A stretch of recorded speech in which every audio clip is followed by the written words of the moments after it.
Hello friends, welcome back to our YouTube channel CSCIT class. मैं हूं आपका दोस्त सुनील कुमार और स्वागत करता हूं अपने इस चैनल पे। आज हम संडे स्पेशल क्लास में आज का जो हमारा क्यूज सेक्शन है वो है 41 नंबर।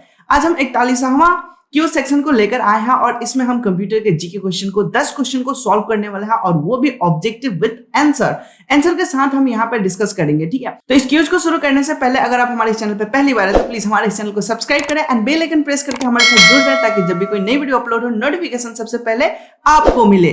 ओके, तो चलिए शुरू करते हैं आज के इस क्लास को।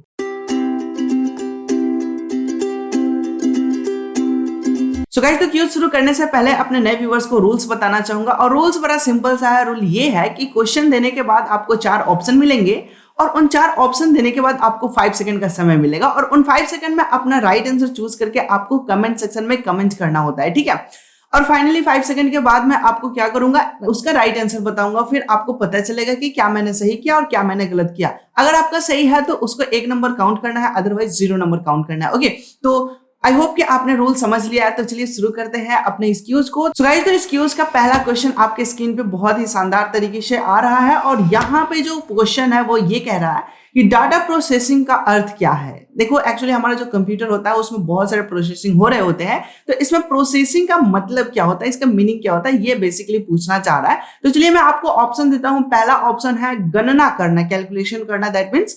नेक्स्ट जो ऑप्शन है डेटा संग्रह करना, कलेक्शन करना, स्टोर करना।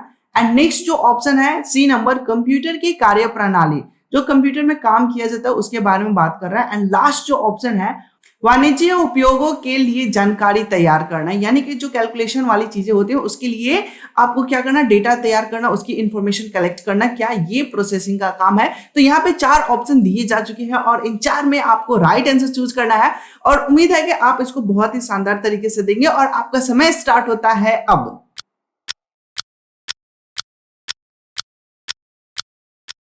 सो गाइस, तो मुझे उम्मीद है कि आपने यहाँ पे राइट आंसर चूज कर लिया होगा। तो मैं बता दूं इसका जो सही आंसर होने वाला है वो होने वाला है डी नंबर, जो कि है कि वाणिज्यिक उपयोगों के लिए जानकारी तैयार करना। ये प्रोसेसिंग का काम होता है। प्रोसेसिंग का मतलब क्या होता है कि जो भी हमने डेटा दिया है उसके लिए उसको रेडी करना कि हम इस पे क्या कैलकुलेशन करेंगे और उसका फाइनली रिजल्ट क्या होगा, या फिर व्हाटएवर जो भी हम ऑपरेशन करवाना चाहते हैं उसके लिए इंफॉर्मेशन कलेक्ट करना ही प्रोसेसिंग कहलाता है। ओके, तो उम्मीद है कि ये कॉन्सेप्ट आपको क्लियर हो चुका होगा। तो चलिए अब हम नेक्स्ट सेकंड नंबर क्वेश्चन को देखें। तो सेकंड नंबर जो क्वेश्चन है वो ये है कि एटीएम क्या होता है। तो ये बैंकिंग एटीएम के ही बारे में पूछ रहा है। तो चलिए इसका ऑप्शन देखते हैं कि इसमें क्या क्या चीजें पूछ रहा है। तो यहाँ पे पूछ रहा है, बता रहा है पहला ऑप्शन, बिना स्टाफ के नगदी देना, ये एटीएम का वर्क होता है। एंड नेक्स्ट जो है वो है बैंकों के स्टाफ मुक्त युक्त काउंटर, यानी कि बिना स्टाफ का एक काउंटर रेडी करना, ये एटीएम का मकसद है। एंड तीसरा जो है बैंकों की शाखा, यानी कि बैंक का एक ब्रांच होता है। एंड थर्ड नंबर जो है वो है इनमें से कोई नहीं। अब इसमें राइट आंसर चूज करना है। जो आप रोज के लाइफ में जो एटीएम यूज करते हैं उसका मेन मकसद क्या है, उसका मेन कार्य क्या है, यहाँ पे आपको राइट आंसर चूज करना है और आपका समय स्टार्ट होता है अब।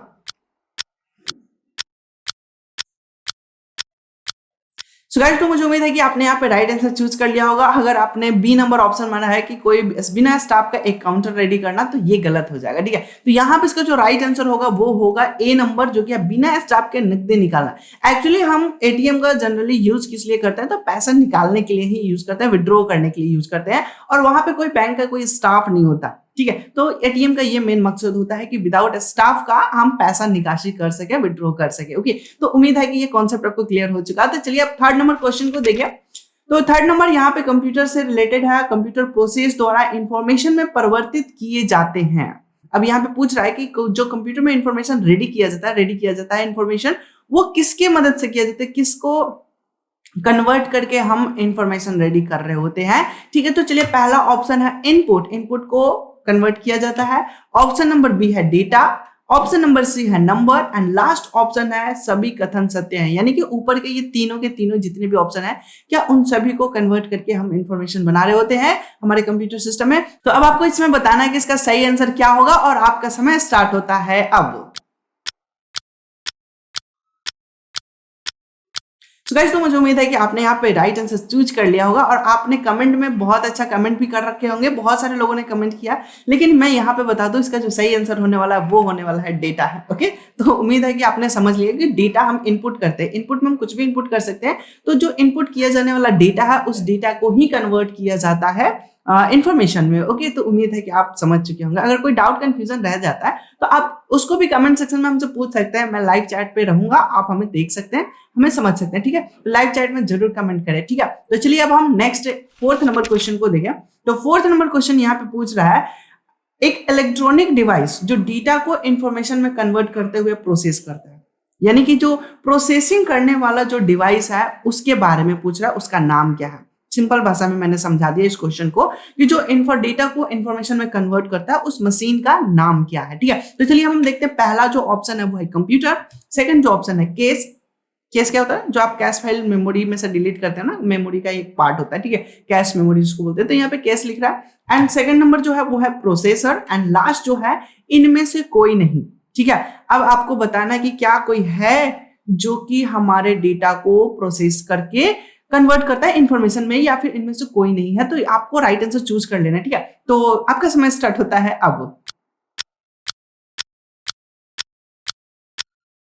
उम्मीद है कि आपने यहाँ पे राइट आंसर चूज कर लिया होगा और आपने बहुत अच्छा कमेंट भी कर रखे होंगे। तो चलिए मैं बता दूं, इसका जो राइट आंसर हो गया वो हो गया प्रोसेसर।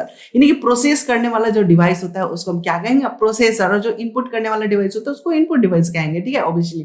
ठीक है, तो उम्मीद है कि आपने यहाँ पे समझ लिया होगा। तो कंप्यूटर में जो प्रोसेसर होता है उसी को हम सीपीयू के भी नाम से जानते हैं, या फिर माइक्रो चिप या माइक्रो प्रोसेसर के भी नाम से जाना जाता है। ओके, तो चलिए हमने 4th नंबर क्वेश्चन को कंप्लीट कर लिया। अब हम 5 नंबर क्वेश्चन को देखिए। 5 नंबर बहुत ही क्यूट सा क्वेश्चन है और ये पूछ रहा है कि प्रथम गणना यंत्र क्या है? जो कैलकुलेशन करने वाला जो मशीन पहला बना था वो कौन सा है, ये अब आपको बताना है। तो चलिए मैं आपको ऑप्शन दिखाता हूँ। जो पहला ऑप्शन है वो है कैलकुलेटर, जो दूसरा ऑप्शन है डिफरेंस इंजन, तीसरा ऑप्शन है अबाकस एंड लास्ट ऑप्शन है घड़ी। जो पहला डिवाइस है कैलकुलेशन करने वाला उसके बारे में आपको बताना है और आपका समय स्टार्ट होता है अब।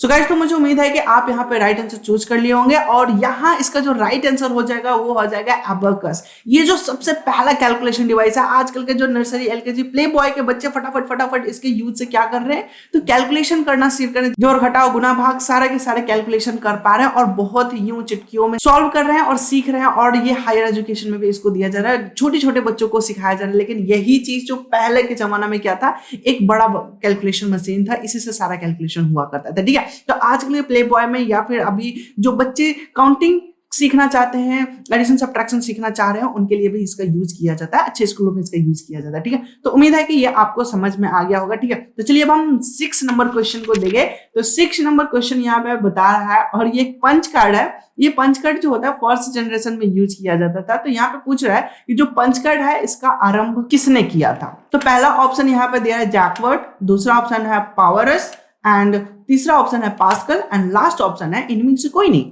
अब आपको इसमें बताना है कि क्या कोई है जो कि जिन्होंने पंच कार्ड का निर्माण किया था, आरंभ किया था। ठीक है, तो आपका समय स्टार्ट होता है अब। सो गाइस, तो मुझे उम्मीद है कि आपने यहाँ पे राइट आंसर चूज किया होगा। बहुत सारे लोगों ने पास्कल मारा होगा लेकिन यहाँ पे कोई नहीं है। ठीक है, इसका राइट आंसर क्या होगा? कोई नहीं। ओके, तो चलिए अब हम नेक्स्ट 7 नंबर क्वेश्चन को देखें। और 7 नंबर क्वेश्चन जो है वो बहुत बड़े कंप्यूटर के बारे में पूछ रहा है। लिख रहा है इनमें से कौन सबसे बड़ा, सबसे तेज एंड सबसे महंगा कंप्यूटर है? महंगा मतलब बहुत ही ज्यादा कॉस्टली है, लेकिन सबसे फास्ट है, सुपर फास्ट है एंड साथ के साथ कैपेसिटी एंड जो उसकी साइज है वो साइज में बहुत बड़ा है। ठीक है, तो ये कंप्यूटर के बारे में आपको बताना है। तो चलिए, आपको पहला ऑप्शन है सुपर कंप्यूटर, दूसरा ऑप्शन है लैपटॉप, तीसरा ऑप्शन है personal computer and last option है नोटबुक। ठीक है, जो एप्पल बुक होता है महंगा है। तो इसमें तीनों चीजें आपको ध्यान देना है। सबसे बड़ा साइज में होना चाहिए, उसके बाद सबसे फास्ट होना चाहिए एंड सबसे कॉस्टली होना चाहिए। ये सारा चीज किसमें है और मुझे उम्मीद है कि इसे आप बेहतर तरीके से कमेंट करें और आंसर देंगे। ठीक है, तो चलिए आपका समय स्टार्ट होता है अब।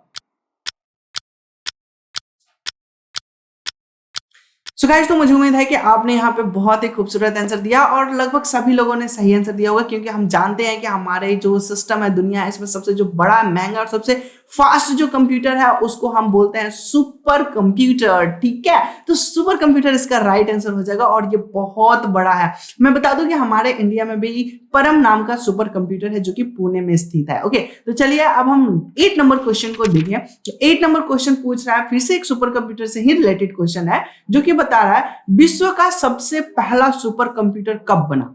कब बना इसके बारे में पूछ रहा है। यहाँ पे डेट पूछ रहा है और डेट कौन कौन से दिए हुए हैं ऑप्शन में 1981, 1980, 1976 एंड 1995। किस डेट में, किस ईयर में विश्व का यानी कि पूरे वर्ल्ड में सबसे पहला सुपर कंप्यूटर बना। तो अभी आपको इसमें राइट आंसर चूज करना है और आपका समय स्टार्ट होता है अब।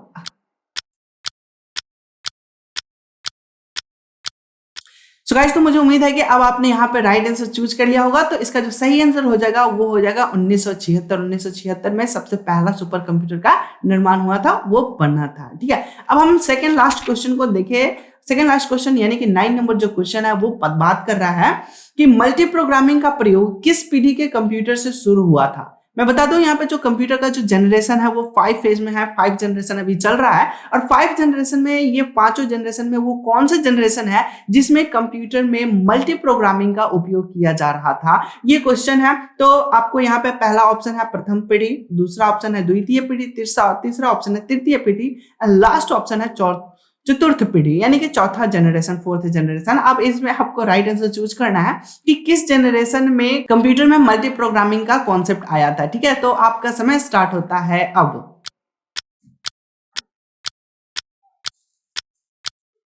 सो गाइस, तो मुझे उम्मीद है कि आपने यहाँ पे राइट आंसर चूज कर लिया होगा। तो मैं बता दूं इसका जो सही आंसर होने वाला है वो होने वाला है थर्ड जनरेशन, ऑप्शन नंबर सी।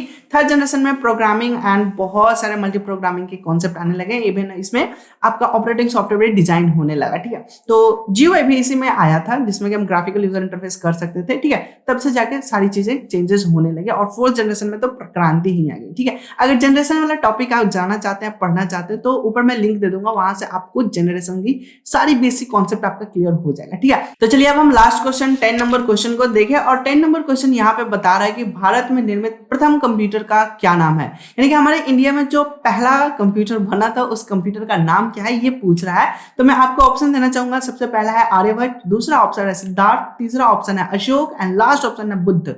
अब इनमें चारों में आप बताएं कि पहला वो कंप्यूटर कौन सा है जो हमारे इंडिया में जनरेट हुआ था, मेक हुआ था, बना था। ठीक है, तो आपका समय स्टार्ट होता है अब।